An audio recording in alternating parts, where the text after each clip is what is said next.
Buenas tardes.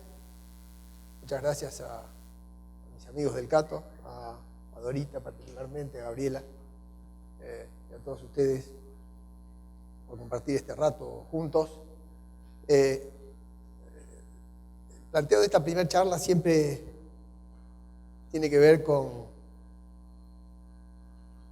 esa difícil conceptualización de qué es la libertad, ¿no? O qué es ser liberales, o qué se entiende por el liberalismo. Y por supuesto que quien más quien menos, a poco de haber avanzado en la lectura, sabe que el liberalismo es una teoría política o una filosofía política, si prefieren, que está enancada sobre fuertes limitaciones al poder de turno, ¿no es cierto?, al poder del gobernante. Yo estudié teorías políticas liberales que piden la división de los poderes y sobre todo limitar a los gobernantes. Y eso es cierto, está bien. Los que vienen de la economía dicen, bueno, pero la verdad es que además de limitar al gobierno, nosotros confiamos también en que los mercados sean desregulados para que la gente con más grado de libertad pueda aportar al proceso productivo más esfuerzo y que a su vez la asignación sea más eficiente. Es una perspectiva desde un prisma más económico y eso también está bien. Hay otros que en el fondo hacen planteamientos un poco más actitudinales o filosóficos. Dicen la verdad que los liberales son las personas que tienen, bueno, una tolerancia, un respeto, digamos lo mejor, un respeto irrestricto por la forma de vivir de los demás. Y eso también está bien. Y habrá algunos un poco más pensando en el desarrollo de su propia vida, de sus talentos, de sus programas, que dicen, la verdad es que yo no tengo ganas de que me anden mandoneando y quiero para mí más grados de libertad para ejercitar mi vida como me vengan ganas, ¿no? A mi manera. Y eso también está bien. De manera que tenemos entre manos un tema de múltiples abordajes, porque es un asunto súper complejo. El final de esta charla tiene que ver con mi propia propuesta, que en el fondo está tomada de muchos sitios, por cierto, no es original, la que quiero dejar hoy, que es que el liberalismo implica además un compromiso ético muy fuerte, ¿no? Hay una mirada ética sobre el liberalismo, es decir, para ser liberal hay que tener un compromiso ético. Pero eso lo dejamos un poco para el final, entonces vamos a tratar de repasar juntos y un poco a la carrera esto que estoy diciendo y ver dónde desliza y dónde se tranca, ¿no? Empecemos por el principio, si Juan Carlos me ayuda con las transparencias. El punto de lo que hablamos es de un fenómeno súper complejo, que es el fenómeno social. El fenómeno social no es nada más y nada menos que las interrelaciones de todos nosotros, los individuos, de múltiples formas, ¿no es cierto? Hay interrelaciones que son afectivas, hay otras que son interesadas, por supuesto las hay comerciales, hay otras que son morales, hay otras que son jurídicas, hay maneras políticas de relacionarse, hay asociaciones donde muchas personas participan y a veces en los mercados se compra y se vende. Todo eso es un tejido social, la interrelación humana es ese fenómeno social muy interesante de analizar y que todas las ciencias sociales estudian. Pero la verdad es que es un asunto muy complicado por dos cosas a la hora de entenderlo grandemente o anchamente. El primero es que si uno se detiene en la naturaleza humana, y en cualquier clásico va a encontrar una manera de abordar esa naturaleza humana, sea Smith, sea Rousseau, sea Hume. Todos los clásicos, sea Pascal, todos los clásicos nos hablan de la naturaleza humana. ¿Y con qué tropezamos? Con que la naturaleza humana es como mínimo paradójica. El ser humano está en continua tensión y ahora nos detenemos un poquito más en ese punto. Y además el orden social del que todos participamos es muy complejo. Entendido por complejo, y pongo la definición de Hayek, ese orden que tiene tantas variables que no entran en la cabeza de una sola persona, que no podría meterlo en su cabeza, aprenderlo, entenderlo una vez, mucho menos predecirlo, planificarlo o controlarlo. Eso es un orden complejo, un orden cuyas consecuencias son definitivamente abiertas y ciegas, ¿no? Un orden que va marchando espontáneamente de la interrelación de todos nosotros y como cada uno tiene comportamientos a la vuelta del comportamiento del otro y muchas veces son estratégicos, muchas veces son impensados, ese orden se va entretejiendo y entrelazando y va generando resultados que son muchas veces impredecibles. Pero bueno, pasemos a... Eso es un orden complejo, es inagarrable por la mente de una sola persona. Tendría que tener una cabeza así grande, igualmente así no puede meter todas las variables, no las puede procesar al mismo momento. y la sociología y la economía y la moral son órdenes complejos. Muy bien, detengámonos un segundo en donde quiero empezar, que es en la transparencia que sigue, que es la de la naturaleza humana. A ver si la podemos pasar. Cuando hablamos de naturaleza humana, en realidad, esto lo escribí yo a la carrera y es lo que a mí me pareció. Ustedes pueden hacer su propio desafío. Es decir, mirarse a ustedes mismos introspectivamente y mirar lo que tienen alrededor, imaginarse cómo ha evolucionado el hombre por varios cientos de años y pensar cómo somos, porque en el fondo cómo somos tiene también mucho que ver en cómo nos relacionamos y cómo resultamos en esa interdependencia e interacción social. Entonces se ha descrito al hombre de muchas formas. Dice, no, el hombre es básicamente un ser calculador, dicen los economistas, ¿no? El homo económico, un ser muy pensante, frío, utilitario, especulativo en el mejor sentido del término. Bueno, sí. Pero hay otros que han dicho, no, el hombre la verdad que es un sujeto de ensoñaciones. No, el hombre calcula, pero antes que calcular, el hombre sueña, ¿no? Es decir, no es un hombre el hombre no es solamente de cuentas, sino que es de cuentos, de narraciones, de épicas, de romanticismos. Ok, sí, puede ser. El hombre es un ser de concreciones, y van a leer muchos libros que dicen el hombre acción, la acción humana, la acción de tal. Sí, también es cierto. Van a haber hombres apasionados, van a haber hombres que moderan sus pasiones. Van a haber hombres cooperativos y van a haber hombres dominantes a lo largo de la historia de la humanidad. Van a haber hombres que persiguen fines tenazmente y con rigurosidad. Hay hombres que siguen reglas, dice Hayek, y se adaptan a las reglas en las que están metidos y en las que funcionan. Hombres que desarrollan hábitos, ¿no? Y que no solamente esos hábitos surgen de hacer un plan, ¿no? El hombre habitualiza, el hombre transforma, el hombre se adapta.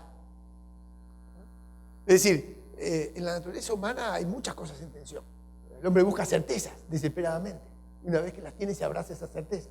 Y también quiere aprender incansablemente. Y quiere emprender individualmente. Y otras veces festeja abrazado con sus compañeros cuando, no sé yo, los Pumas ganan un partido importante. A veces se quiere parecer a los otros y a veces quiere distinguirse de los otros. Entonces esa naturaleza humana se presenta con múltiples tensiones. Porque el ser humano es ondulante y vario, diría uno mundo. Siempre está en tensión, internamente estamos en tensión. Y estas cosas, estos factores están en tensión. Imagínense mucho más cuando nos relacionamos con los demás. Esas relaciones de las que hablamos, que algunas son morales, en derredor de lo que creemos apropiados, otras son jurídicas, en derredor de lo que sentimos justo, otras son económicas, en relación de lo que nos parece conveniente. Bueno, muy bien. Solo tengan esto en mente porque vamos a ver un poco más de esto después. Podemos pasar a la transparencia que sigue. Algunos dicen que el liberalismo es un accidente histórico, es una tesis. Dicen, mirá, hace unos 200 años, por poner una fecha, que es un número a partir del cual la población ha crecido fuertemente y mucho más ha crecido la producción que la población. Hemos descubierto que algunas maneras de comerciar, de ahorrar, de invertir, de relacionarnos económicamente, con más grado de libertad, por cierto, han dado resultados formidables. La gente vive mucho más años, como 74, 75 contra 30, trabaja mucho menos, se trabaja 8 o 10 horas, antes trabajaban de 5 de la mañana hasta el fin del día. La gente se moría sin jubilarse, porque moría más temprano. No había esas cosas de beneficios sociales, no había tal cosa como derechos de los niños. Es decir, en parte en 200 años hemos visto cómo tenemos la posibilidad de consumir muchas más cosas, empezando por los remedios, que son lo que alargan la vida. Tenemos tecnología disponible que nos pone en tiempo real en cualquier sitio. Tenemos equipamientos de diagnóstico, tenemos comida para celíacos, tenemos vocaciones para mucha gente. La pobreza absoluta se ha vencido, ¿no? En términos absolutos se ha vencido. Es decir, muy poca gente es pobre hoy. No, pero ¿cómo si hay un montón de pobres? No, muy poca gente. El mundo en aquella época tenía 800 millones de tipos, hoy tiene 8.000, y hoy serán pobres a lo mejor un 10 o un 20%. Eso es toda la pobreza del mundo. Pero claro, si tenés 8.000 millones de personas, quiere decir que el mundo que tenía recursos limitados, como decía Malthus, y que no iba a alcanzar para darle comer a tanta gente, ha sido bien exprimido económicamente para dar muchos recursos, para que la gente viva más, viva mejor, trabaje menos. La consecuencia está ahí. Y además, y esto no es por añadidura, sino que tal vez es antes, han aparecido algunas reglas universales de justicia, esas que tienen que ver con la consagración de los derechos humanos, ¿no? Por ahí, eso de ir eliminando las castas, ir sacando la esclavitud, ir dándole participación a las mujeres en los procesos políticos y en los procesos económicos, y finalmente eso es Occidente. Cuando uno habla de los derechos humanos es Occidente, son los últimos 200 años. Esos son nuestros valores. y una sociedad más tolerante, más abierta, que cada cual ensaye su vida a como le vienen ganas. Y además en el convencimiento que eso enriquece la vida del resto. Esto ha pasado en 200 años. Si quieren pueden leer a McCloskey, que lo explica mucho mejor. Por supuesto que ella atribuye esto a algunas cuestiones morales que tienen que ver con ciertos valores de la burguesía que se dieron en aquel momento. Pero lo cierto es que nos toca vivir un mundo más fácil que el que vivieron nuestros abuelos y nuestros chosnos. Mucho más fácil. Y esto es Occidente. Y si China y Japón progresan es porque han copiado en parte algo de todo esto. Pero bueno, en el fondo tenemos que en 200 años ha cambiado el mundo. Les toca, hombres con la misma naturaleza se han relacionado de un modo distinto, han encontrado reglas diferentes, como decía Dorita. Esas reglas diferentes bajan o mitigan un poco el conflicto, permiten que la gente comercie más anchamente, que se especialice, que se dedique al trabajo, y la producción florece en gran forma. Y la innovación florece en gran forma. Bueno, muy bien. Ahora, planteadas estas cosas, yo voy a poner ahora unos cuadritos muy sencillos. Los primeros tres tienen que ver con los elementos, son fotografías, ¿verdad? Son con elementos de la naturaleza humana que en el fondo favorecen el desarrollo de esas actitudes liberales. Son los primeros. ¿Y por qué los pongo organizados de esta forma? Porque me parece que ayuda para ver que hay distintos abordajes sobre el asunto, distintas aproximaciones posibles sobre el asunto. Antropológicamente, ¿no? Para los liberales, el ser humano es un bicho muy escaso, ¿no? Muy cortito, muy exiguo. Los liberales somos pesimistas antropológicamente. ¿Por qué pesimistas? Porque sabemos que el hombre tiene capacidades limitadas, muy limitadas. La racionalidad que tenemos es pequeña, la capacidad amatoria es pequeña, la energía es pequeña, el tiempo de vida es corto. La capacidad de entender y conocer hasta el infinito no existe, y es muy poquito lo que podemos abrazar y muy poquito lo que podemos hacer, aunque para nosotros eso sea súper importante y sea lo más importante de nuestras vidas. En el fondo, el aporte de cada individuo solito es casi nada.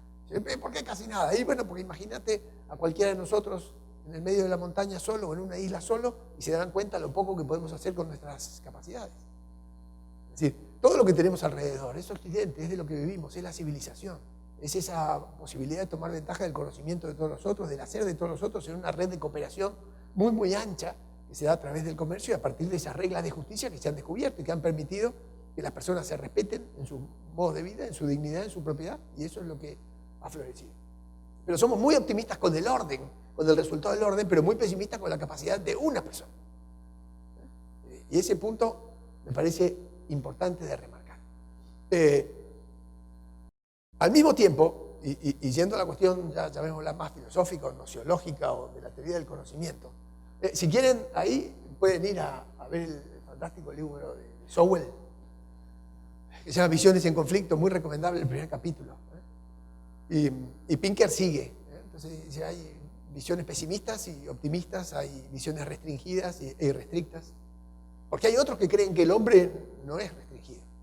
El ser humano es capaz de voltear montañas y conquistar planetas, y entonces están mucho más entusiasmados con la capacidad del individuo de hacer, ¿no? Con la idea del héroe, con la idea del superhombre, con la idea del He-Man. El hombre todo lo puede entender, la ciencia todo lo puede atrapar, ¿no? Todo lo puede conseguir, la energía y la capacidad todo lo puede hacer. Bueno, nosotros somos más pesimistas individualmente y tenemos más confianza en el orden como resultado de la interacción libre de las personas y cooperativa. El segundo punto es el conocimiento. En esto, ahí lo pongo a Popper, lo pongo a Hayek.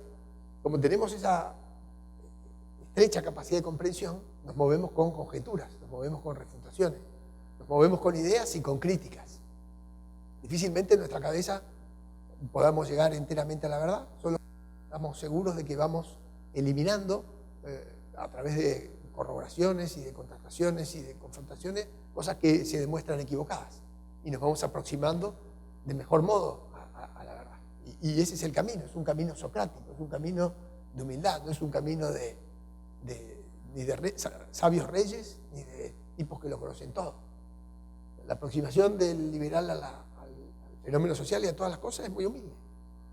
Por eso es que los liberales rechazamos los dogmatismos.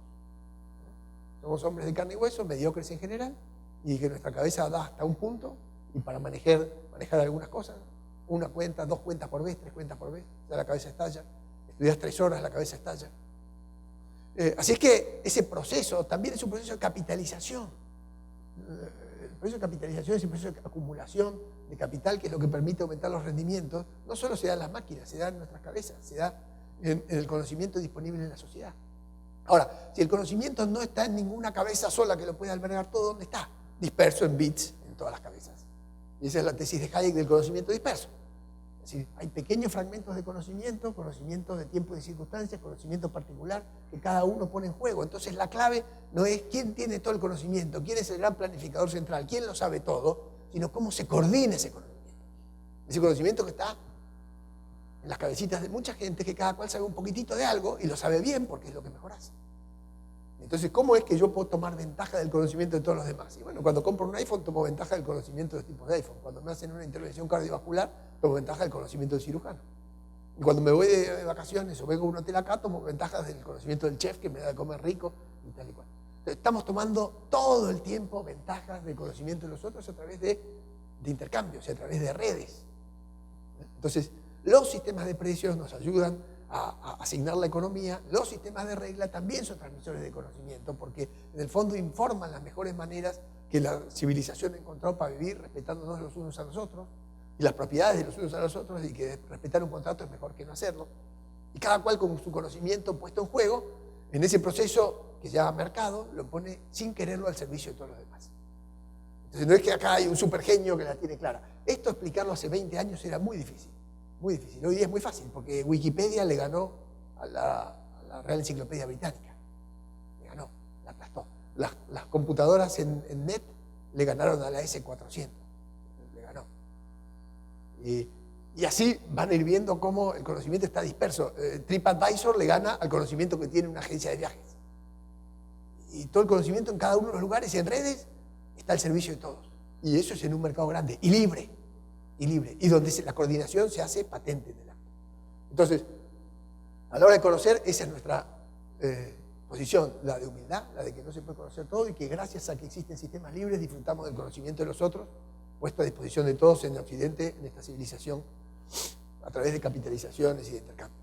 El tercero de los puntos, acaso es el más importante de todos, de esta cuestión inicial, porque tiene que ver con para qué los liberales queremos más grados de libertad.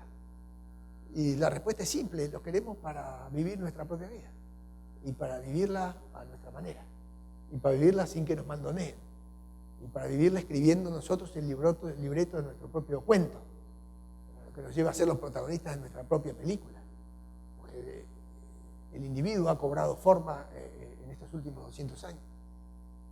Entonces, ¿para qué queremos la libertad? Para poder realizar nuestros sueños. Las personas se animan a soñar fuerte, se animan a vivir sus propias vidas como se les ocurre, y se animan a intentar, a arriesgar, a equivocarse, a perder, a pararse, a intentar de nuevo, a ser infelices si sale mal, a riesgo propio, a la responsabilidad propia. Pero tranquilos de que uno ensaya en este mundo la vida al modo que le viene en gana. Y para eso queremos más grados de libertad. Y por eso concedemos a todos más grados de libertad, porque la queremos de manera bien horizontal y ancha. Entonces, si el individuo es un ser de ensoñaciones, sin duda. Si ese es el horizonte, sí. ¿Y cómo se lleva eso adelante? Con más grado de libertad. Para eso la queremos. Para vivir nuestras propias vidas como nos viene en gana. Y dejar que los demás la vivan. Si uno entiende esto, se da cuenta que la explicación del mercado está bien, está buena, pero esto es más importante. Es más importante que comprarse un yogur con cereal y frutilla arriba, o más importante que venga el iPhone 6S. ¿Para qué querés la libertad? Para vivir tu propia vida como te venga en gana. Para que no te manden, para que te dejen ser vos. Para que vos mismos experiencies lo que te imaginaste que podías ser y para que te animes. Estas son cuestiones. Los liberales en general se quejan poco. Y se quejan poco porque saben que la vida es un plano inclinado, porque saben que la vida es puro desafío, y porque saben que somos mediocres, y porque saben que todo nos cuesta mucho, y porque saben que es cuesta arriba, pero vale la pena intentarlo, vale la pena así vivirlo, sabemos eso. Sabemos que conocemos poco, pero igual queremos vivir esa travesía individual, irrepetible, única, inendosable. La felicidad es inendosable. No se puede enseñar a ser feliz a otro, no se le puede hacer un cheque a otro para que sea feliz. Eso no. La libertad es para eso, que cada cual ensaye eso, que es lo más importante. Ahora, por supuesto, si las personas son más fruitivas, si están más dispuestas a comerse la vida a mordiscos, si están más dispuestas a tolerar a los demás, si están dispuestas a interrelacionarse, si están dispuestas a vivir su vida en interrelación con el resto para conseguir resultados de cooperación mucho más amplios, el orden se hace mucho más fácil y seguramente si la gente son así, llegamos a reglas de justicia más justas.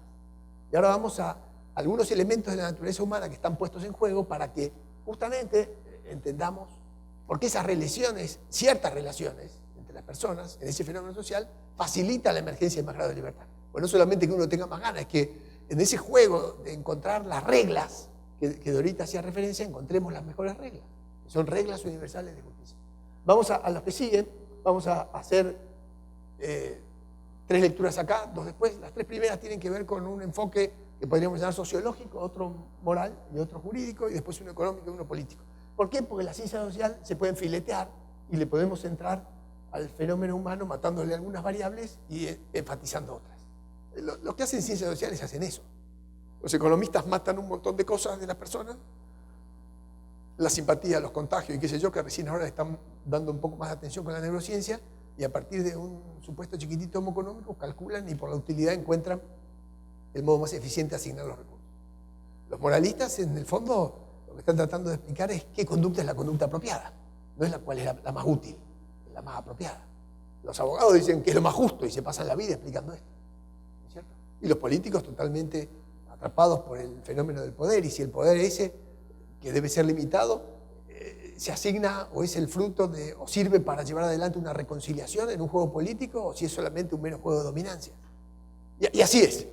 Entonces, empecemos por acá. Sociológicamente, los elementos que facilitan esta civilización en los últimos 200 años han tenido que ver con que hemos abandonado la tribu.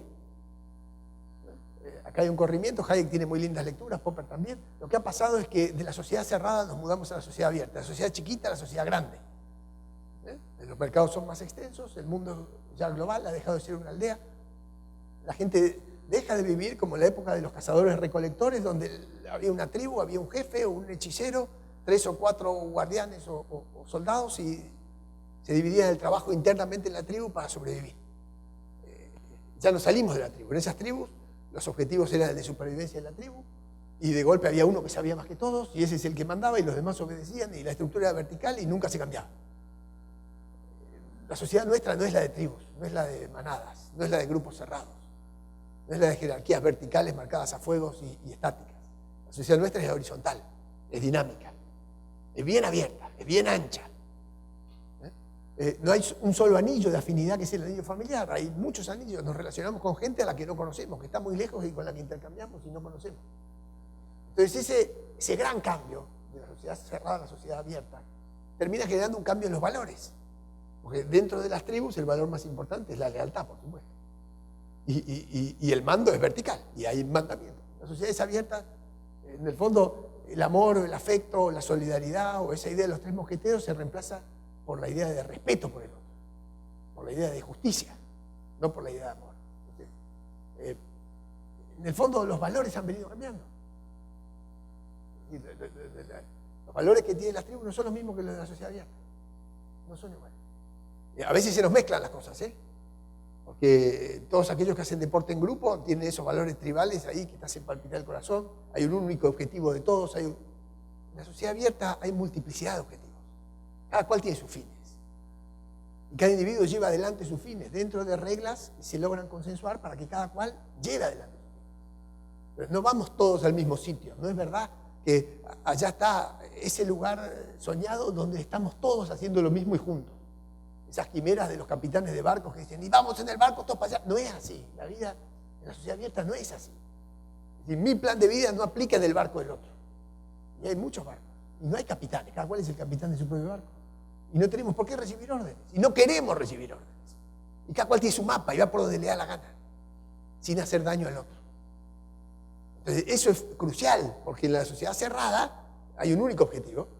Hay una única función de bienestar general, hay un único tipo que sabe cómo hacer las cosas, hay un único tipo que manda y todos los demás por atrás de ese. Así son las barras bravas de los clubes de fútbol también. Así son las mafias, así son los ejércitos, así son las corporaciones, así son los partidos comunistas. No son así las sociedades abiertas. ¿Por qué? Porque ha emergido el individuo ha salido como el genio de adentro de la botella. Y para eso pide libertad, para vivir su vida y ser responsable de sus actos y planearla y organizarla como le da la gana, sin que lo lleven de la nariz a ningún lado. Y mucho menos bajo el dedo amenazante de uno que manda o del otro dedo levantado del otro que sabe. No es así. Entonces, los valores han cambiado. Sí, el valor del respeto. Y lo que han cambiado para eso son las reglas también. Y por eso hay enfoques jurídicos. Es decir, si bien es cierto que cada uno de nosotros tiende a sentirse el centro del mundo, porque el instinto de supervivencia es lo que nos reclama, que tratemos de salvar, uno se da cuenta en la sociedad abierta que es uno más en el mundo. Por supuesto, muy importante para nosotros. Pero ¿esto qué significa? Que estamos llamados a moderar algunas de nuestras pasiones, esas más insociables, para tratar de hacer converger nuestras maneras de actuar, nuestras maneras de sentir y nuestras maneras de comportarnos en la cabeza de nosotros. Y uno, en el fondo, va haciendo un ejercicio de ecualización, va bajando un cambio, entrar en reglas universales de justicia es bajar un cambio. Dejar de creerse que es lo más importante del mundo y darse cuenta que el otro tipo tiene el mismo derecho a vivir que vos y a ser feliz que vos. O sea, esto es muy importante de darse cuenta, porque las reglas universales de justicia son, en el fondo, máximos comunes divisores para los que estudian matemáticas. Es decir, el máximo consenso que podemos encontrar en derredor de cómo tratarnos.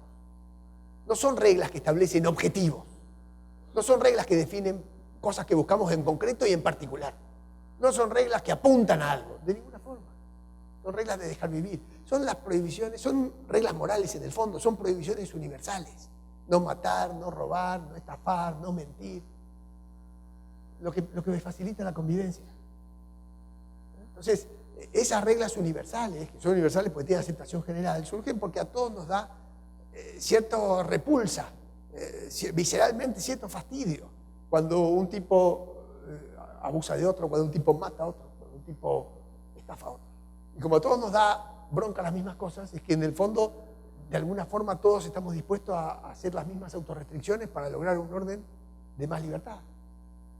Yo te respeto porque vos me respetás, te escucho porque vos me escuchás, yo respeto tu propiedad porque vos respetás la mía. Y como hay cierta tendencia a la reciprocidad en las personas, cosa que se verifica todos los días en el comercio y también en la composición de las reglas, se encuentran estos puntos, estos oasis de acuerdo universal, de consentimiento universal, que son lo que está en todas las tablas de todas las morales de todas las religiones, en todas las constituciones del siglo XVIII. Esas reglas surgen de la sociedad civil, no las inventó nadie tampoco, porque no hay nadie que tenga semejante cabeza para hacer eso. Han sido fruto de la evolución, es un accidente histórico de formidables consecuencias, pero a pesar de toda la potencia del sistema, tiene tremenda fragilidad, porque siempre están amenazadas esas reglas universales de justicia sobre las que afiatamos todo nuestro comportamiento económico, de desmoronarse, de volvernos para atrás, de volvernos a los escenarios donde uno manda y otro sabe, y solo ellos dos mandan, y solo ellos dos saben. Bueno, la parte de la economía y la política, que son las tres, las fotos que están ahí no son caprichosas, son en el fondo textos y bibliografía que se puede consultar sobre estos asuntos, ¿no es cierto? Son Leoni, bueno, tipos que sirven para entender estos temas mucho mejor que a la pasada, lo que yo les estoy diciendo. Vamos a las otras dos, la economía y la política son dos perspectivas también de las que se puede entrar. ¿Qué podemos decir de la economía? Bueno, campeones, o Hayek, o Mises, o Milton Friedman, o el que quieran, estos campeones de la libertad dicen, mira, la libertad, el orden va a ser más provechoso. ¿Por qué? Porque además el interés propio mueve la economía. Y la gente va a poner más pila en desarrollar aquello que le va a dar más satisfacción. Lo único que tenemos que hacer es que las reglas sean fair play y que la gente compita.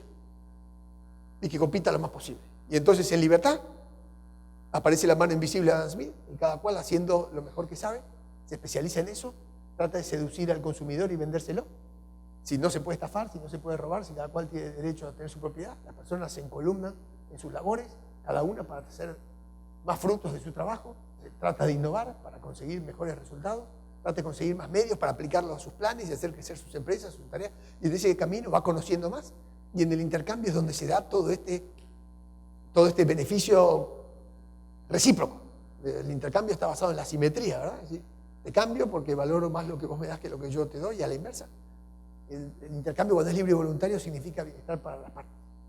Entonces, mucho intercambio tiene mucho bienestar. Si las personas se especializan mucho, logran vivir solamente con una neurona. Y esto es una cosa que solo Occidente puede hacer. Y no entiendo qué quiere decir. Que las personas en el mundo vivimos explotando hoy día cada vez menos neuronas, porque todo lo otro está hecho. Y hecho por otros que explotan cada vez su neurona. Ustedes se dan cuenta que para vivir así es mucho más fácil. No entiendo qué está diciendo. Bueno, que solo en un sistema así existe Einstein, porque el tipo se especializó en su mejor neurona, que era bastante grande, por cierto.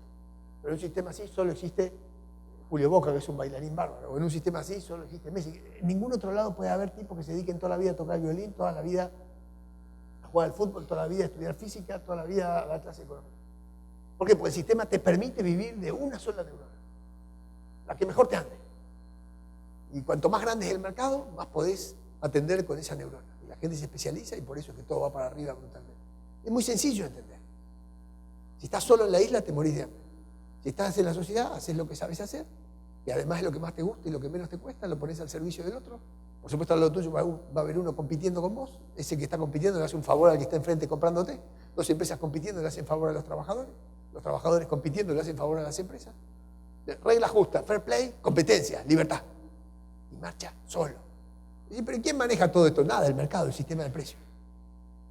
Porque además es imposible que un tipo con una cabeza así, por más genio que se crea, pueda planificar esto antes. Ni siquiera lo puede entender, porque no puede tener en la cabeza todos los movimientos que cada persona va a hacer buscando su beneficio. Millones de decisiones, que están todas coordinadas a través del sistema de precios. Bueno, esa es la economía, eso es lo que explica la economía, ese fantástico mecanismo de coordinación que es el mercado. Bueno, ¿y la política qué? Y la política lo de siempre. Los liberales queremos gobiernos chiquititos y limitados. ¿Por qué? Porque el liberalismo viene de ahí, viene de haberle cortado la cabeza a los reyes. Bueno, pero eso no siempre fue así, fue en Francia, no fue en todos lados, ¿no? En Inglaterra se la cortaron a uno, pero no para tanto. ¿Qué se derrumbó? Se derrumbó el sangre azul. Eso es lo que se derrumbó. Eso es gente que se presume que está por arriba de otra gente. El liberalismo es la demolición del privilegio. Es la dinamita al mercantilismo. Es la eliminación de la prerrogativa. Es la demolición de lo que es injusto. Es igualdad de trato a personas que son individuos que han salido como genios de sus botellas a vivir sus vidas. Y que en la medida que encuentran esas reglas universales de respeto mutuo, que son morales y son de derecho, cada cual se pone a buscar su beneficio sin embromar al de al lado y favoreciéndolo a través de un sistema de intercambio. Muy sencillo, tan sencillo como esto. ¿Y qué es lo que defendemos los liberales? ¿La eficiencia del mercado? Bueno, de paso, pero antes que esto, la justicia. ¿Y qué es la justicia? La igualdad ante la ley. El respeto por la dignidad y la propiedad y el trabajo y los logros de la persona. Y por el mérito y por el éxito. Y el sistema ahí pone en juego lo más que cada uno tiene para dar. Se frotan miles de lámparas al mismo tiempo y todo el mundo pone lo mejor de sí en competencia para seducir al que tiene. Imagínense, eso es una bomba neutrónica. Millones de tipos en el mundo gastándose su día en pensar cómo puede ser que les vaya mejor a ellos y esforzándose para bajar los costos para darle eso a los otros. O esforzándose para investigar cosas que son remedios para nosotros. Todo el esfuerzo de una persona que en el fondo va para los demás. Y esa coordinación, esa sinergia es Occidente. Eso es el capitalismo, eso es la libertad. Ese es el máximo beneficio ex post de la libertad. ¿Pero por qué? Porque se encontró un sistema de reglas justas para vivir. Entonces, en eso que es importante, no volver a darles el poder a los absolutos. A esos que quieren mandar mucho y que creen saber mucho. Entonces, el poder tiene que estar dividido. ¿Cuánto? Lo más dividido que se pueda. Desconcentrado. ¿Cuánto? Lo más desconcentrado que se pueda. ¿Para qué? Para que ninguno se adueñe del poder y no empiece a imponer su manera de ver la vida, su voluntad, sus caprichitos, sus prerrogativas, sus privilegios, ni para él, ni para su familia, ni para sus amigos, porque eso es lo que hemos derrumbado.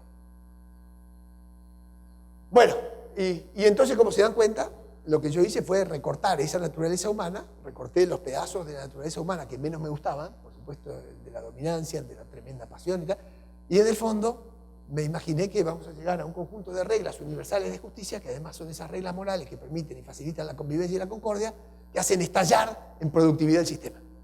Pero, ¿cuál es la mala noticia? Que no siempre pasa eso.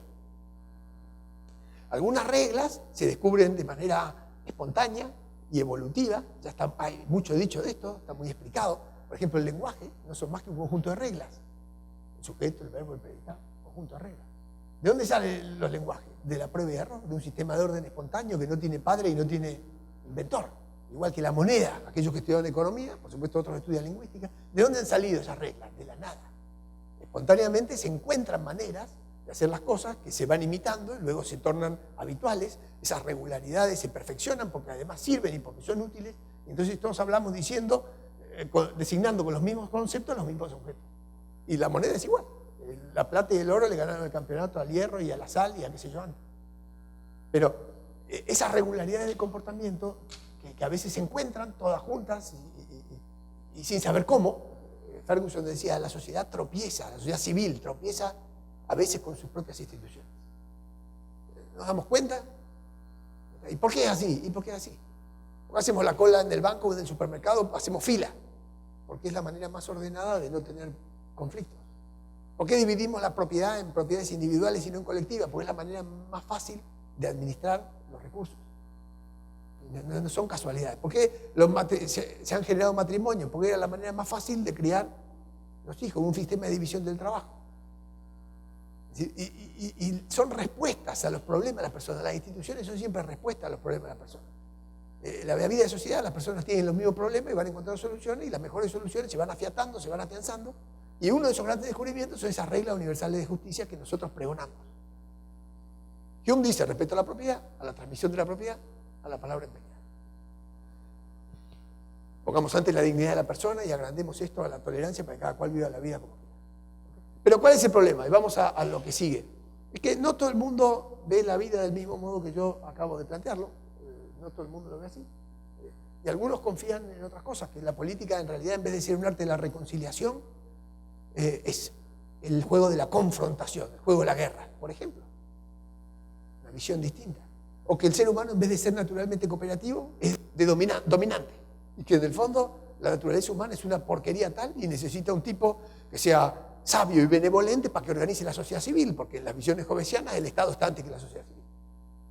Y no los gobiernos después de que la gente ha descubierto el mejor modo de cooperar y coordinar. Entonces, por H, por B o por J, lo que sabemos es que hay visiones diferentes, visiones en conflicto. Y no por casualidad, una gran parte del mundo está gobernada por autócratas, por dictadores. Y otra gran parte del mundo está en guerra civil permanente. Y eso también es parte de la realidad y es parte de la naturaleza humana y es parte de la vida. Lo que no cabe duda es que en competencia están los modelos. Y que se ven los resultados y de uno y de otro. Ahora, además de haber visiones en conflicto, hay un asunto técnico, que es al que me quiero referir en este último tramo, que el señor Bamberg define como el dilema hobbesiano. El dilema hobbesiano, que en la teoría de los juegos se llama como dilema del prisionero. No sé si alguna vez leyeron del dilema del prisionero. Es como que a veces en la vida de relación entre las personas se dan situaciones en donde algunos pueden hacer trampa o conviene hacer trampa. O porque no están bien definidos los derechos de propiedad, o porque en economía se habla de que existen algunos bienes cuya naturaleza de no rivalidad y no exclusión hace muy difícil su administración, o en economía también se habla de la tragedia de lo común. Es decir, hay situaciones que se dan en la política, en la economía, en la vida de relación, donde algunas personas empujan para tomar ventaja sobre otras. ¿Sí? Y esas reglas autoenforzantes, esas reglas espontáneas, esas reglas de respeto recíproco desaparecen. Por ejemplo, vamos a una plaza y yo tiro unos papeles. Es decir, que yo me guarde los papeles no evita que otro tire los papeles. En el fondo no hay reciprocidad en esos tratos. Entonces, ¿cómo evitar que el otro tire los papeles? Yo, ¿por qué me voy a guardar yo los papeles si el otro tira los papeles? Entonces, empieza a haber un problema ahí. Porque si vos vas y le decís, oiga, no tire los papeles, ya te comes el costo de reprender al tipo. Y si la plaza es pública, vos empezás a pensar, ¿y por qué yo voy a ser el policía de esta plaza si yo no estoy acá para ser el policía de esta plaza? Entonces empiezan a darse un montón de situaciones en donde algunos cientistas políticos, incluido Buchanan, dicen, mira, hay que ir trabajando las normas de una forma tal que las podamos diseñar para cambiar los incentivos en la toma de decisiones de las personas y poderle castigo a aquellas cosas que deforman el orden social. Y ahí empezamos a meternos en otro territorio. Es decir, no hay duda que existen estos problemas. Se llaman dilemas hobbesianos. Y claro, ¿cuál es el problema de fondo de acá? Que esos problemas, que algunos los llaman fallas del mercado, tienden a resolverse desde la política. Y de esto vamos a hablar más mañana que hoy. Pero en el juego político también hay fallos. son los que se conocen como los fallos del Estado. Porque a la hora de resolver estos problemas que son de asignación de los recursos, se sancionan leyes. Y muchas veces esas leyes son leyes inmorales. Muchas veces esas leyes son leyes con finalidad concreta. Muchas veces esas leyes son leyes que van en favor de unos, pero en perjuicio de otros. Por tanto, no son universales. Muchas veces esas leyes reeditan una puja por el botín, porque desde adentro de la política, con la excusa de resolver un problema, terminamos generando un remedio que suele ser peor que la enfermedad. Entonces, si en el fondo el principal bien a tutelar es la justicia del orden, y si el gobierno tiene que existir para administrar esa justicia de manera más eficiente que dos personas batiéndose a duelo o un sheriff a punta de pistola o tal y cual, cosa que está por discutirse, pero si así fuera, hay que tener mucho cuidado, porque para que el gobierno asegure la justicia, después tiene que cobrar impuestos. Y una vez que cobra los impuestos y asegura la justicia, le concedemos el monopolio de la fuerza. Entonces esta maquinita, que podría servir para sancionar a 3, 4, 5 o una minoría de gente que vaya a conspirar en contra del orden, puede ser la principal causa de destrucción del orden. El remedio puede ser peor que la enfermedad. ¿Y esto pasa? Sí. Cuando la sociedad civil se va haciendo chiquitita y la gente empieza a resolver cada vez más por adentro de la órbita política, en el fondo la cuestión es que lo que se resuelve ahí es el botín de algunos y la pérdida de los otros. Y los juegos de confrontación aparecen y esos consensos universales de justicia empiezan a sentirse injustos, porque si las leyes son inmorales, son injustas, y la gente empieza a evitar o a no cumplir la ley, y empieza a instalarse una cultura de incumplimiento de las reglas, porque esas reglas no respetan la igualdad ante la ley que da concordia al sistema. Y entonces nos metemos en un lío. Y esos líos están súper instalados, porque el tamaño del mercado, del Estado ha crecido, las funciones del Estado que se han programado son mucho mayores, la cantidad de cosas que se resuelven por regla de la mayoría dentro de la política son un montón. Y si se dan cuenta, el individuo deja de resolver su vida de por sí mismo, y lo pasa a hacer en grupo. Otra vez estamos volviendo para atrás. Entonces ya no es el individuo del mercado, sino que reglas que empiezan a regimentar qué es lo que hay que estudiar, cómo se debe estudiar, el reglamento de tal y tal, qué reglamento para poner un programa de televisión, qué reglamento para poner un banco, qué reglamento para tener una industria farmacéutica, qué reglamento... Y todo, es que el matrimonio se reglamenta, que esto, todo se reglamenta, que la moneda se reglamenta, son todas reglamentaciones, son todas... Entonces el modo de resolver los problemas la gente lo va perdiendo y lo tiene que gestionar, en vez de autogestionar, lo tiene que gestionar a través de representantes. Y ahí se arma un lío. Pero dejemos ese lío para mañana, que vamos a hablar de esto mañana, y prestemos atención al último tramo. A ver, fíjate si lo pasás a Hobbes, que ya pasó, y quiero llegar al último punto de lo que quería ensayar. No sé si estoy bien en tiempo, me pasé mucho. No sé qué llevo de tiempo, pero me quedan 15, es en lo que quiero insistir. Cuando la política degenera, cuando los políticos en el fondo en ser representantes de gente para asegurar el funcionamiento de reglas de respeto recíproco y esas prohibiciones universales que son las cuestiones que se legislan generalmente en las constituciones, cuando la ley se sale de ese principio de derecho y a través de la ley de los parlamentos y la mayoría empezamos a hacer juegos de redistribuciones de riqueza, favoreciendo a uno y perjudicando a otro.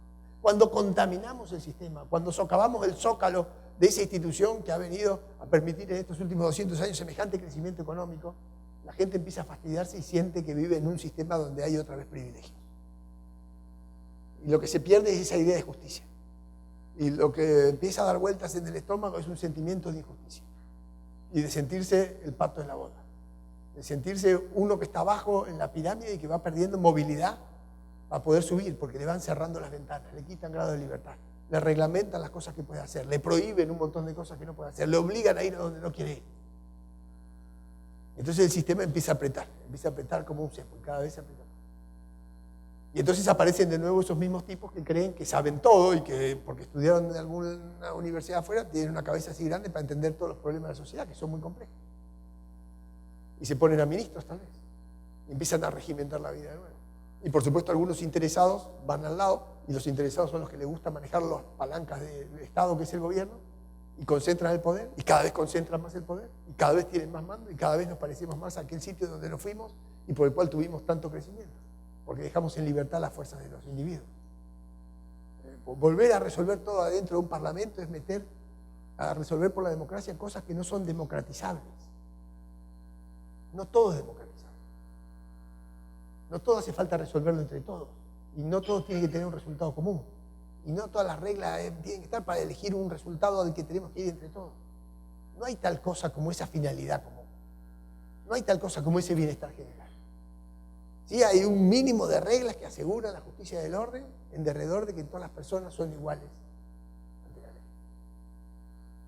Y después todo lo demás es el aporte de los individuos relacionándose libremente. No es la genialidad de los ministros.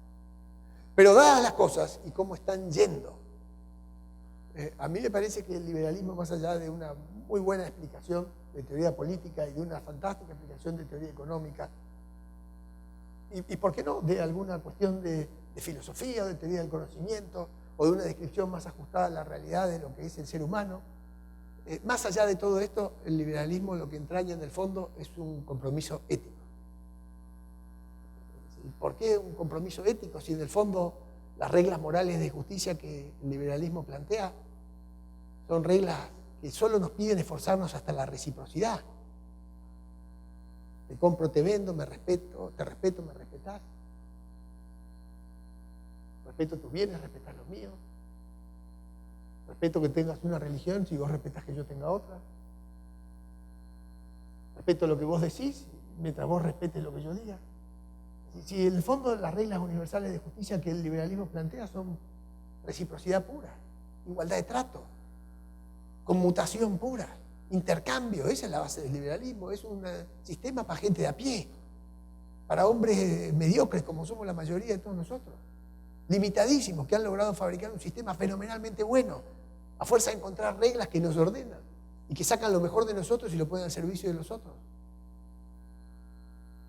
Ahora, cuando el poder se vea metiendo otra vez por dentro de la política y desde ahí jalan y toman el poder, y esa vocación de regimentar y esa vocación de explicarnos cómo que tenemos que vivir y de regular todas las actividades y decir desde la política qué es lo apropiado y no desde lo que siente la gente como justo o injusto, entonces empieza a reinstalarse un sistema de prerrogativas y un sistema que va quitando libertades, y eso se ve, un sistema que al mismo tiempo va instalando privilegios.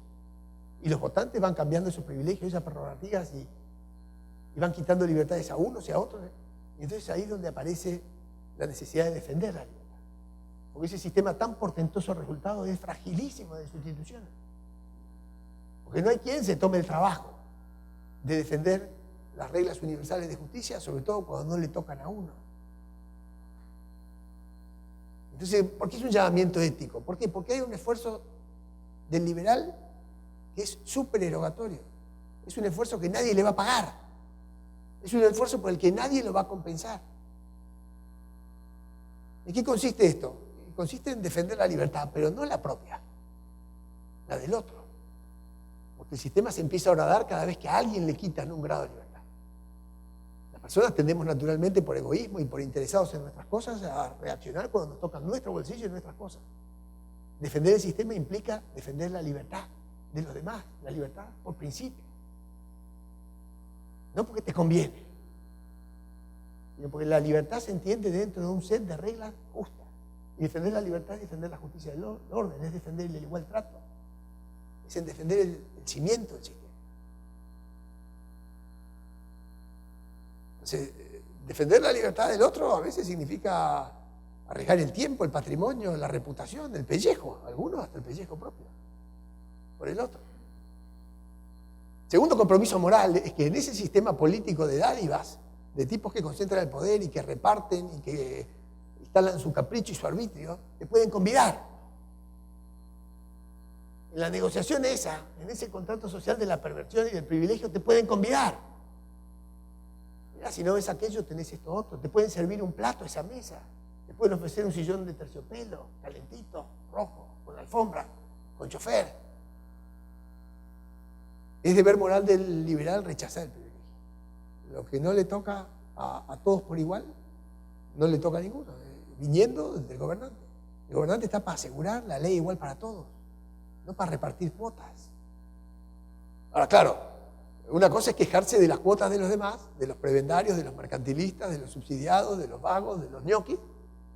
Y otra cosa es cuando te toca a vos decir, bueno, pero todos lo hacen. Pero todos lo tienen. ¿Y por qué yo no si todos tienen esto? ¿Qué estamos diciendo? Que hace falta para defender el sistema un compromiso supererogatorio. ¿Y quién te lo va a pagar? Nadie. Porque hay un montón de gente que sí agarra eso. Y en un mar de intolerancias, la receta liberal es tolerar. ¿Y por qué? Justamente por lo mismo, porque en la tolerancia está la chance de la mejoría. En la tolerancia está la chance del descubrimiento. La tolerancia es como la competencia. La competencia hace que cada uno ponga lo mejor de sí al servicio del otro. La tolerancia es dejar a cada uno que ponga lo mejor de sí al servicio del otro. Y aunque se arriesga en ese ejercicio de tolerancia por lo que no te gusta, más vale abrir ventanas y permitirle a cada uno ensayar lo suyo, porque ahí puede estar la semillita de un cambio que mejore la vida de todos. Para empezar, porque uno no es el dueño de la manera de interpretar ni de la manera de vivir de la vida de los demás. Pero para seguir, porque a lo mejor ahí se descubren nuevas formas a las que siempre estamos abiertos. Los liberales no somos conservadores. Entonces, ya para ir redondeando este asunto, como se dan cuenta, es mucho lo que se puede decir y al mismo tiempo nada. Es mucho lo que queda para pensar. Porque este es el fenómeno social, es el fenómeno de interrelación humano. Es por supuesto, 1000 veces más complejo del modo en que se relacionan las hormigas. A pesar de que en Nat Geo se esperan todos los años en mostrarnos un documental nuevo de cómo se organizan los pingüinos, las ballenas, las hormigas, los elefantes. Y te muestran como un fenómeno fascinante de la biología esa manera de coordinarse. El mercado es 100.000 veces más fascinante, porque las personas además tienen sus planes. Además las personas tienen sus sentimientos. Y por eso que se ha conseguido tanto, porque le hemos encontrado la vuelta en algunas oportunidades. Pero no es para siempre, porque ese sistema potente es muy frágil. Porque anidan dilemas de prisionero, animan disyuntivas jovesianas. Hay siempre espacio para los free riders, para los oportunistas, para los extranjeros, para los tramposos, para los dominantes, para los corruptos. Y una vez que esos corruptos hacen su diferencia, lo que contaminan es la moralidad del sistema. Y las reglas universales de justicia se resquebrajan en muchos pedazos y pasan a ser reglas arbitrarias, reglas caprichosas. Y se infecta el sistema. Y existe el riesgo de que culturalmente se infecte y que la gente se meta a vivir con esas reglas. ¿Por qué? Porque cuesta mucho cambiarlas. Y porque empezar a cambiarlas tiene un enorme costo para las personas que están dispuestas a arriesgarse y asumir los costos de hacerlo sin que nadie le pague a cambio. Por eso el liberalismo es para poca gente. Salvo que todo el mundo al mismo tiempo decida, como en Suiza, denunciar al tipo que pasa en el subterráneo sin poder su copel. O salvo como en las universidades americanas, si hay uno que encuentra copiando al otro, dice, oiga, ese está copiando. O sea, hay un auto que está estacionado en doble fila, aparece uno y lo saca, o llama a la grúa y lo saca. Ese compromiso con la igualdad de trato asegura un mejor orden donde la gente, por supuesto, lo encara, donde la gente lo vivifica, donde la gente lo valora, donde la gente lo transpira. En países como los nuestros, donde no existen esas culturas de respeto por la ley, por el otro y por la puntualidad y por lo que se dice y por lo que está escrito y por todo, lo que se pide es un esfuerzo mayor. ¿Para qué? Para que testimonie, para que sea ejemplar. ¿Y vale la pena eso? Sí, siempre vale la pena si es que uno en realidad entiende que este es el sistema más noble y más justo y moralmente el que permite que cada persona dé más de sí. No hay más humanismo en nuestro sistema. No hay.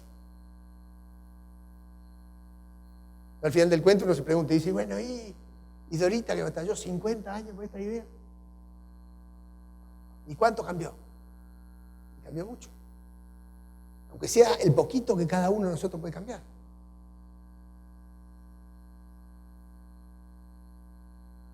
Porque el secreto es mantener la velita siempre encendida.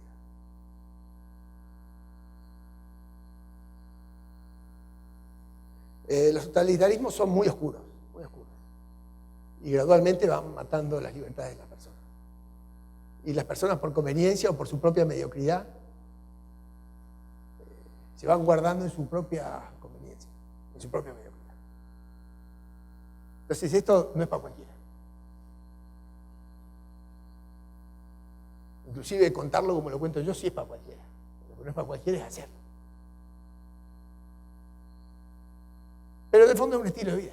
Si querés vivir tu vida, si querés espacio para vivir en tu vida, parte del costo de eso es defender que los demás puedan vivir su vida en libertad. Y después, por suerte, hay más vacunas contra todo y mejores iPhones. Pero después. Al final. Y por suerte. Pero no es lo más importante. Bueno, lo dejo para que lo piensen o para que critiquen un rato si quieren hacer preguntas. Hay muchas cosas han quedado abiertas.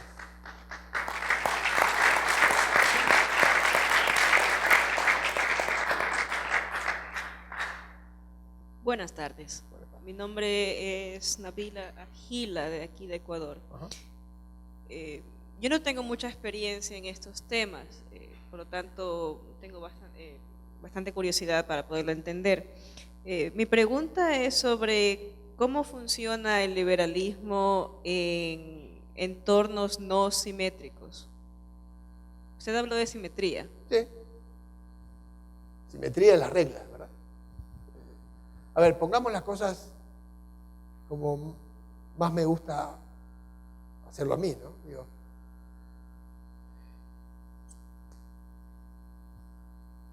todas las personas somos tremendamente desiguales, por suerte. Todas somos tremendamente desiguales, por suerte. Y todas las personas sabemos cosas absolutamente distintas en poca medida, por suerte. Y cada uno de nosotros tiene pequeños talentos que desarrollar y no tanta energía. Ahora, además de eso, las personas van a vivir sus vidas haciendo sus planes, relacionándose con otras gentes, teniendo más o menos cuota de suerte en lo que hagan, eso puede darse, y van a obtener resultados muy distintos, muy asimétricos, todos. Y por supuesto partiendo de muchas diferencias. Hay personas que son altas, otras son bajas, hay algunas que corren rápido, otras corren despacio, algunas tienen propensión a engordar y otras menos, algunas le cae bien la matemática, otros son mejores actores, algunos se destacan en historia y otros en habilidad con las manos y en los talleres, y otros son buenísimos con el pulso y son tiradores o son cirujanos. ¿Sí? O sea, los talentos de las personas están muy repartidos. La gente no sirve para una sola cosa, sirve para infinitas cosas. Gracias al liberalismo que abrió un montón de lugares donde la gente puede intervenir y actuar. Porque antes, imagínense que hace 200 años lo único que había que hacer era ordeñar las vacas, buscar la leche, ir al campo, recoger lo que había y por ahí martillar algo en la casa y más nada. Es decir, que las personas podamos explotar nuestras neuronas muy horizontalmente es porque ahora ya no nos tenemos que dedicar a las cuestiones básicas, porque la industria y las máquinas y eso han ido corriendo la gente desde tareas primarias a otras cosas. Ya si hay personal trainers y pasea perros y personas que hacen pilates es porque todo lo otro se va resolviendo. Definitivamente así. Para cada cual en su vida va a encontrar distintos resultados y va a tener distintas suertes. Si esas cosas que cada uno ensaya a riesgo propio y responsablemente recogen más aprobación del resto, uno va a tener más crédito. O porque le van a comprar más, o porque lo van a admirar más, o porque si uno se comportó de determinada manera genera una reputación. Entonces uno es el artífice de esos resultados y de los medios que va acumulando. Y algunos conseguirán más y otros menos, porque sus habilidades estarán de moda o estarán más necesitadas, o habrá menos que tengan justamente esas habilidades. Pero no podemos evitar que Messi tenga 500 millones de dólares o 5.000 millones de dólares. Si todo el mundo es fanático del fútbol y le encanta verlo por televisión, y grita por el Barcelona y paga la camiseta y tal y cual, el tipo está dándole a la gente un entretenimiento todos los domingos, alegra a no sé cuántas personas, no hay modo de evidente. Ahora, muy distinta es la cosa si lo que en el fondo las personas tienen o la posición social que tienen, o el espacio de poder que tienen, lo tienen porque tienen determinado rango, determinado abolengo, determinada raza, determinada sangre, determinado apellido, y porque estuvieron cerca del poder y ejercieron ese poder para armar una diferencia en esos medios, en ese posicionamiento y en esas circunstancias. Si las reglas son justas, los resultados debiéramos admitir que son justos, como parte de esto. Si es que nos animamos a vivir la vida en libertad y responsablemente. Por supuesto, hay algunos que seguramente van a tener miedo a la libertad. Hay gente que no va a querer asumir su responsabilidad. Hay gente que no quiere que las reglas sean justas, sino que quiere tomar ventaja de cualquier situación en todos los casos y todo el tiempo a expensas de nosotros, porque tiene temperamentos muy alfa o muy dominantes. Y no todo el mundo está de acuerdo con esto, porque si estuviera de acuerdo el orden sería de más justicia y de más libertad. Hay gente que por distintas razones no comparte. Ahora, porque existe la simetría que aprendemos. Si no hubiera simetría, no habría cómo aprender. Entonces, porque existe maneras distintas de ensayar la vida, es que la gente se agrupa en distintos clubes. Imagínense lo uniforme que era la vida antes y lo dispersa que es ahora. Hay algunos tipos que están en el club del jazz, otros están en el club de los tomadores de Coca Light, otros están en las redes sociales y les gusta juntar estampillas y otros.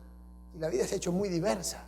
Las asociaciones de las personas son muy distintas. Los objetivos que se buscan individualmente son absolutamente increíbles. Y eso es lo que llena de contento a cada persona. Lo que nosotros queremos es un sistema donde más gente pueda realizar su plan felicitario individualmente.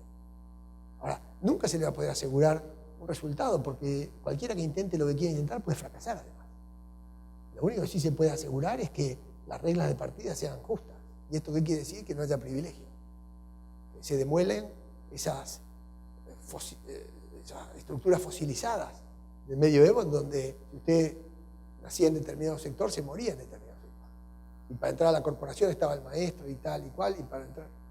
Y ahí estaban los dueños del saber, los dueños del poder, y la gente se destacaba por 3 o 4 cosas solamente, y no había ni movilidad social, ni ascenso, ni clases medias, eran sociedades estamentarias. Entonces, ¿qué es lo que permite que las personas suban? Que innoven, que ofrezcan todo lo más que pueden a un mercado que se lo puede comprar. Da lo mismo que tu apellido sea Smith o Juárez o Pérez. Y eso es. ¿Y quién te va a asegurar un resultado? Nadie nunca. Nadie nunca. ¿Y está bueno así? Sí, bueno, claro, por supuesto hay gente que tiene miedo a esto y se asocia. Entonces se asocia de una forma tal que vamos todos juntos a un lugar donde no lleguemos todos tan lejos, pero que en el fondo siempre tengamos red. Y eso vale. Las mutuales son eso, las cooperativas son eso, las asociaciones de fomento son eso, las sociedades anónimas en parte son eso, los fondos comunes son eso. Es decir, hay un montón de maneras de asociarse en libertad. ¿Cuál es el problema grave que existe? Es que esas sociedades que yo describo y que son benéficas, pues las personas deciden hasta dónde arriesgar y hasta dónde matan riesgo, no son coactivas. El problema es cuando vos te meten a un club por la fuerza, te cobran impuestos, te ponen una finalidad y te ponen un uniforme y te dicen para allá. Entonces ahí se termina toda la creatividad, se termina toda la innovación, se cae toda la fuerza, se cae todo el entusiasmo. ¿Por qué? Porque vos sos uno más de una manada que tiene un jefe y donde seguramente vas a subir solo de acuerdo al mérito del reglamento interno de ese club. Cuando las sociedades se regimentan, son incapaces de que los individuos generen justamente lo que generan en donde hay libertad. Entonces, vivimos preocupadísimos por la asimetría porque hay distintos resultados. Y bueno, si la gente acumula distintamente resultados, ojo, resultados que no es solamente plata, es prestigio, es reputación, es credibilidad. Digo, acumular en un mercado es de muchas formas. Hay gente que tiene siempre alguien que le va a dar una mano porque son tipos que son queribles. Siempre han dado más de lo que recibieron y el mercado los reconoce. Entonces, nosotros vivimos preocupados un poco por el resultado del otro. Los liberales, en el fondo, estamos preocupados por escribir un buen guión para nuestra vida. No andamos mirando por el rabillo del ojo a ver cómo le va al otro. No estamos con un sentimiento de envidia para taclear al que nos pasó por al lado. Ahora, sí estamos dispuestos a darle una patada gigante al que nos pasa por al lado por la vaquina, al que hace trampa. Que las personas tengan distinta retribución al distinto esfuerzo, al distinto mérito, al distinto talento, a la distinta suerte. Si lo hace con reglas justas, no tiene nada malo. Y es más, cuanto mejor le va, estate seguro, mejor le está yendo a la gente, porque ese tipo, si lo hizo por derecha, ofreció ese producto al mercado. Y la gente se lo compró. Y se lo compró y accedió a mayor bienestar, a un mejor nivel de vida. Porque usan mejores zapatillas o porque el aire acondicionado consume menos energía, o porque los celíacos tienen sus alimentos que antes no lo tenían, o porque hay una vacuna para los hijos. Nosotros no buscamos mínimos comunes múltiplos. No hay un plan único, ahí está, un plan de vida para toda la sociedad. Esa isla de la fantasía que te prometen los políticos románticos.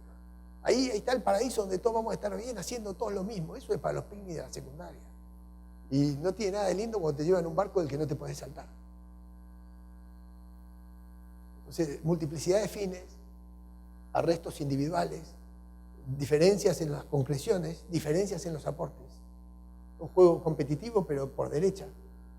Donde además está bueno que la gente se quede tranquila cuando pone todo lo más de sí y consigue con su trabajo algo. Algo que le permite mantener con dignidad su familia y sus valores. Y no lo consigue ni por esfuerzo, ni por saqueo, ni por dádiva, sino por esfuerzo. Y a veces por suerte, pero sin trampa. Es un sistema muy simple este. Muy simple. Ahora, vamos a decir, mirá, hay países que son muy asimétricos. Sí, porque están llenos de privilegios. Y las mayores asimetrías se producen con los tipos que tienen más poder y se llevan más plata y evitan que los otros compitan porque es la forma más fácil de hacerse del dinero. Y al mismo tiempo que hacen eso le van quitando salario a los trabajadores porque al haber menos empresas que compitan hay menores puestos de trabajo. Y como cambian las reglas arbitrariamente viene menos capital y cuando viene menos capital se potencia menos la producción y entonces el salario real no sube. Donde hay más libertad, eso el Cato hace perfectamente índices todo el tiempo, que donde hay más grado de libertad, las clases medias son más fuertes, la gente tiene más confort, y los temas de la política son menos apasionados, ideológicos, y no están puestos en juego en Dinamarca, en Noruega, en Suiza, no están todo el día hablando del país nuevo, lo que viene mañana, el superhombre, el héroe. Un país es muy normal, y se vive muy bien. Es más fácil de lo que creemos. Es más fácil de lo que creemos. Lo que sí es crucial es que aseguremos una igualdad, que es la igualdad ante la ley. Porque todos sentimos igualmente el mismo fastidio ante un homicida, ante un violador serial, ante un estafador, ante un soberbio, ante un tipo que se adueña del poder y exprime a los demás. Si el abuso se hace con la fuerza, el peor abuso es el que se hace con el monopolio de la fuerza. Entonces la igualdad es ahí donde hay que pedir igualdad. Para que no haya una alfombra roja entre los que tienen el poder y los que caminan por afuera. Y no confiarnos en que después nos prometan un resultado quimérico al final que nunca llega, ¿no? Occidente crece en los últimos 200 años cuando se carga los privilegios de los mercantilistas.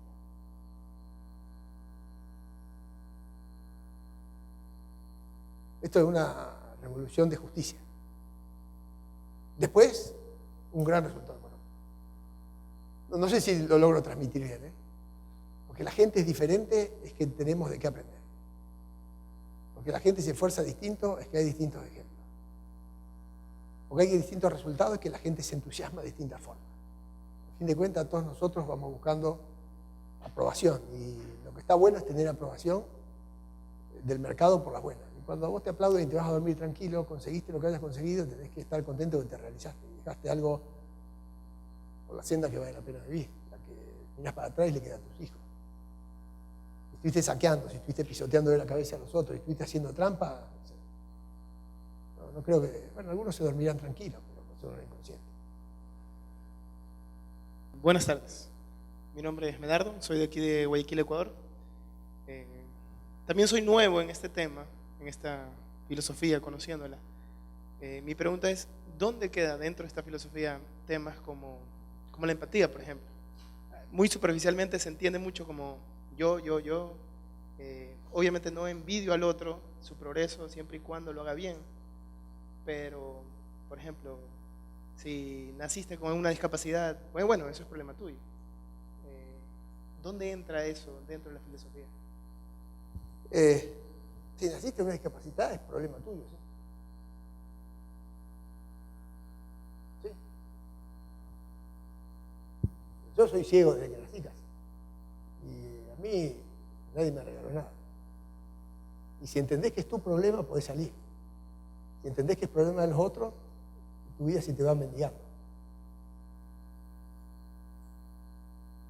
Si vos no entendés eso, no tenés modo de ser feliz. Si tenés una discapacidad. Y hay otros que son lindos y otros que son feos. Y los feos van a llorar porque son feos. Y hay otros que pierden una pierna porque las pisa una moto. Y hay otros que pierden un hijo. Y hay otros que son huérfanos de chiquitos.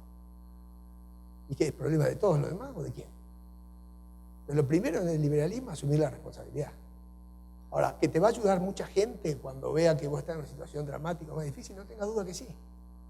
Porque el ser humano es un ser empático. Lo es. Por supuesto que no tiene empatía por las pequeñas desgracias, pero ante los grandes dramas sí hay mucha empatía. Los que en general no tienen empatía son los gobernantes. Pero la gente sí tiene empatía, las parroquias sí tienen empatía. Los vecinos sí tienen empatía, los amigos sí tienen empatía. Y en el fondo eso es lo que el reaseguro de la vida en grupo es eso, es la empatía. Ahora, hay grupos pequeños donde la empatía es muy fuerte, casi simpatía, casi afecto, casi amor. Y necesitas grupos de amor para tener redes. Y hay grupos más anchos, más grandes, más anónimos, donde lo que hace falta es una empatía que lo que transmite es respeto recíproco. No es verdad que vos podés tener empatía por un terremoto en Nepal. Murieron 200. Decime que anoche vibraste cuando te enteraste de que murieron 200. Te importa un rábano. Te importa un rábano. Entonces ese cuento del amor universal ante seres tan escasos como lo que somos es demasiado. ¿Quién te va a ayudar? Tus amigos. ¿Quién te va a ayudar? Gente con un corazón grande que son pocos. 1, 2, 3, 4. ¿Quién te va a ayudar? Tu familia. ¿Quién te va a ayudar? La parroquia. ¿Quién te va a ayudar? Más nadie. Y después responsabilidad pura. Ahora, salir al mundo de la responsabilidad pura, salir del útero de la mamá, salir del nidito de los amigos y valerte del mercado con gente desconocida, te hace una persona responsable. Nosotros necesitamos un mundo de gente responsables, que quieran ser libres, que tienen mucho para aportar y que tienen mucho después para recibir. El mundo no se hace con caridad y con benevolencia. Es más lindo, sí, si tenés buenos amigos es más lindo. Pero la potencia de este sistema no es la benevolencia. ¿Por qué? Porque los hombres no somos benevolentes. O sea, todo el cura te lo recomienda todos los domingos. Te dicen, sé bueno, sé bueno, sé bueno. ¿Por qué? Porque no somos buenos. ¿Por qué los mandamientos dicen amar y honrar a los papás? Y no dice ame a los hijos. Porque es natural que vos querés a tu hijo más que a vos por poco. En cambio, tus papás cuando se ponen viejos, ya siguen como hincha el viejo. El cura te dice, sé bueno, porque no sos bueno. ¿Qué te dice el liberalismo? Sé justo. Por lo menos sé justo. Por lo menos es justo. Ahora, también es una cosa fascinante ver ese reclamo universal de benevolencia en gente que hace benevolencia con la guita de los otros. Entonces, si vos querés románticamente creerte que alguien te va a venir a salvar y que va a venir el Chapulín Colorado, Batman y He-Man y además disfrazado de político, ya te digo que eso no es así. Y que no es así en ningún lado del mundo. La caridad genuina, privada, está en la parroquia. ¿Querés ayudar? Ahí, y en silencio. No en el Ministerio de Acción Social y con la plata de los otros, porque es más fácil. Te quedás con un pedazo y repartís la piñata. Un mínimo de inteligencia para darse cuenta cómo se juega este juego hay. Ahora, lo primero y lo más importante, este es un juego para individuos. El liberalismo es un llamamiento a la individualidad. Si vos sabés que el principio de la vida es que tu vida es tuya y de nadie más, no hay modo que no tenga un individualismo fuerte. Ahora, todo el tiempo traté de marcar que es en interdependencia con el resto con los que uno se relaciona, de muchas formas, afectivamente, moralmente, jurídicamente, comercialmente. Y todo enriquece. O sea, si vos querés leer un buen libro de simpatía, es el de Adam Smith que puse ahí, ¿no? De los sentimientos morales. La empatía es lo que permite que espontáneamente encontremos lo que se llaman reglas universales de justicia. La propiedad de la conducta. Es un sentimiento moral. Es una manera de sentir compartida en derredor de los temas que nos molestan a todos y que los queremos prohibir. Prohibiciones universales de no hacernos daño entre nosotros. Hasta ahí va la empatía. Ahora, después lo demás son pequeños grupos. Por supuesto que si te da la desgracia en tu familia que a tu hijo muere en un accidente de tránsito porque lo atropelló un borracho, te vas a meter a esa organización que controla el alcohol a la noche. Si tuviste la desgracia que alguien en tu familia se murió de cáncer, seguro que vas a meter guita en la ALSEC. Si tu hijo tiene problema de retina, vas a poner plata en la retina de tal cosa. Si venís de un barrio pobre, vas a poner guita en las parroquias para que los chicos chiquitos no sean desnutridos. Ahora, la manera más fácil de desresponsabilizarse es decir que lo va a hacer el ministro de Acción Social y después todo el mundo dice que lo haga el Estado. O sea, ¿no lo hace? Más libertad para más responsabilidad. Ahora, no creas que la gente que tiene capacidades diferentes no puede llegar tan alto como cualquier otro en cualquier lado. Porque las tiene distintas nada más. Y todas las tenemos distintas.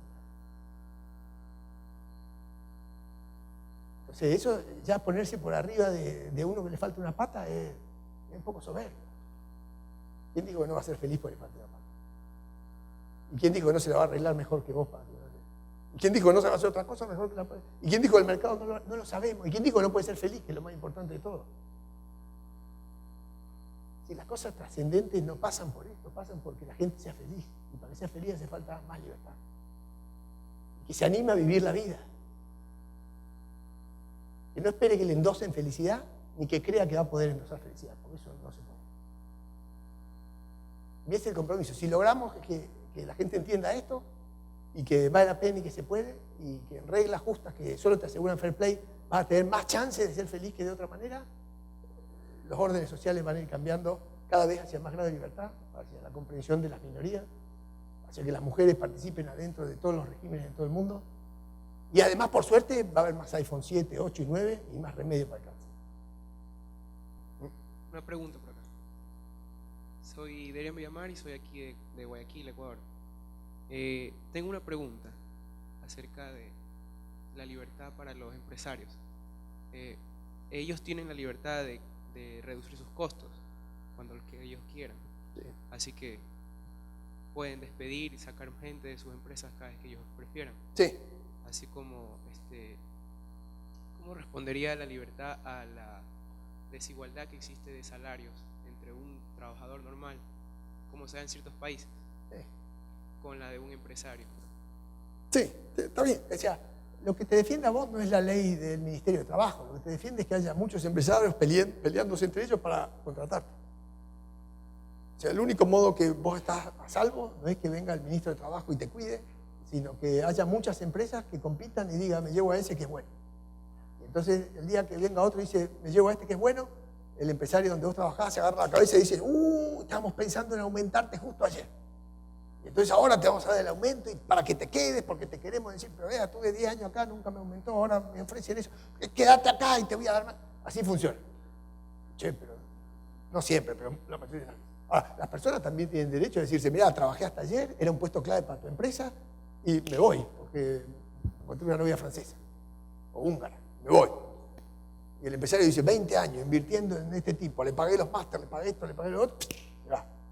O sea, lo que vos ves de desigualdad es que donde hay bajo salario es que sobran trabajadores y faltan empresas, y faltan máquinas, porque lo que hace subir el salario es la capitalización, la cantidad de máquinas por habitante. Entonces, ¿qué es lo que vos tenés que hacer? Para que los empresarios vayan matando grados de renta monopólica, tenés que hacer competirlo. ¿Con quién? Con empresarios de todo el mundo. Abrir la economía. Entonces, cuando vos metés mejores productos a menor precio, el empresario de acá, el único modo de lograr bajar los costos, en vez de bajarle el salario al trabajador o de echarlo, es invirtiendo en máquinas. Entonces cambiaste la lógica.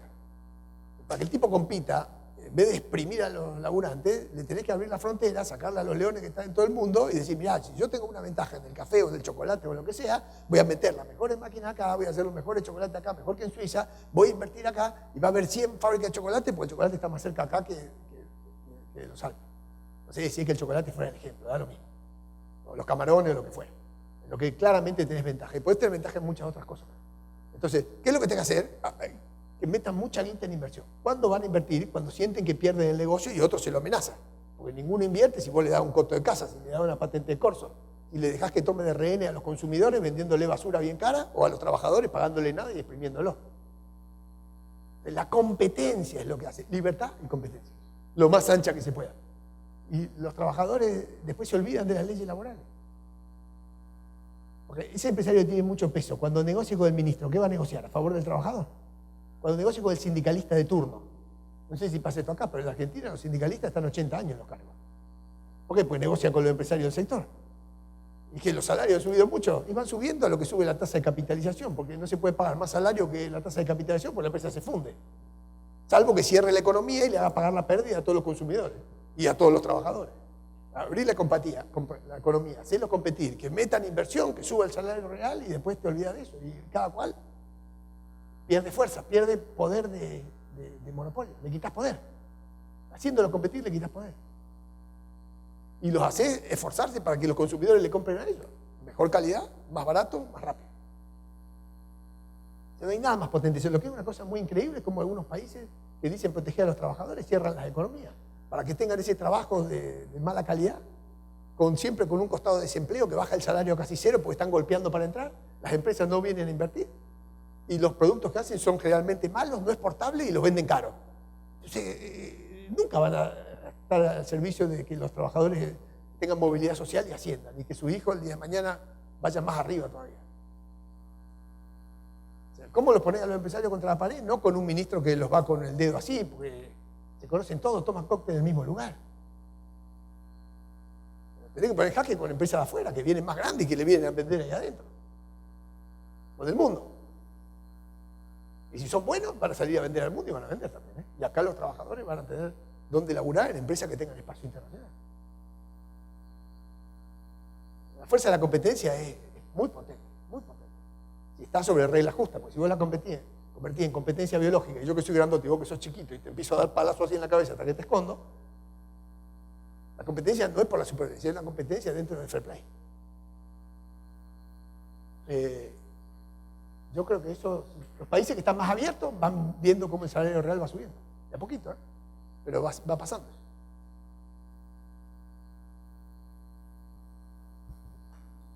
Buenas tardes, yo soy Erika Aguirre de El Salvador. Hola. Pues mi pregunta relacionada con la del amigo, Sí. pero respecto a la libre empresa, las empresas mixtas vendrían a convertirse en un atentado contra los principios liberales, bajo una filosofía. Digamos, lo digo por la forma de que a veces las empresas mixtas llegan a tener muchos privilegios. ¿Perdón, quién?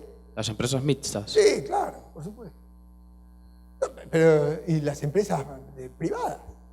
La Argentina está lleno de capitalismo de amigos. Todos los que tienen negocio están cerca del gobierno y son empresarios. Y cada vez que cambia el gobierno, cambian los empresarios de moda. Sí, claro. Son las cortes del medioevo, esto es lo mismo. Latinoamérica es un país mercantilista. Es un país mercantilista. Ahora, nosotros en lugar de derrumbar esas posiciones enquistadas y malquistadas y reclamar que se derrumbe todo eso y se genere igualdad ante la ley, nos contentamos con el hueso de que le dan 2,50 en 3 subsidios a los que menos tienen. Y entonces los haces miserables para el resto de la vida. Los corrompes para toda la vida. La persona que se aprende a pedir no se va a aprender nunca a valer de su mejor neurona o de la única que tenga. Y créeme que en un sistema como este hay 1000 neuronas para desarrollar. Hay trabajos muy variados que antes no había. Antes, si no era grandote y forzudo, no laburaba. ¿Cuál era la condición de laburar antes? Mucha fuerza, mucha espalda, fuerza bruta. Por eso las mujeres no jugaban y que no te mueras por alguna enfermedad en los pulmones. Eso eran los que competían. Hoy día compite cualquiera. Los cocineros compiten. ¿Qué habilidad tiene un cocinero? Es chef. Y eso juega, sí juega. ¿Y puede vivir de eso? Sí, vive de eso. Imagínate de 500 años atrás. O sea, el mundo es más fácil. Para que con menos neuronas vos vivas, este sistema se te hizo fácil. Por eso que podés hablar de los derechos de los niños, por eso que podés hablar de los derechos de los viejos, por eso que hablar de los derechos de los discapacitados, porque el sistema genera cosas que sobran, antes se morían. Iban a la mina a los 5 años, porque si no iban se morían igual porque no tenían que comer. Entonces, somos muy pesimistas sobre la posibilidad individual de la persona, pero muy optimistas en la interdependencia, en la relación libre y voluntaria entre las personas, en todos los órdenes. Sí, y hay que estar muy atento, con el ojo bien abierto, porque la gente se va y se se pone como mosca cerca donde hay poder para ver si agarra un poquito del reparto, y ese reparto es de los que le sacaron de nosotros. Entonces el juego termina siendo un juego donde le sacan un poquito a cada uno para repartirla a cada otro. Y después eso son transacciones que se cambian por voto. Y el sistema se contamina, se corrompe. Y se desiguala. Y la clase media desaparece y se hace una muy alta y una muy bajita. Entonces no hay movilidad social. Bueno, eso es lo que hay que derrumbar. El mercantilismo y la prerrogativa y los sangre azul y privilegio. Eso es lo que hay que sacar. Eso es lo que promovemos, ¿no es cierto? Muchas gracias, Walter.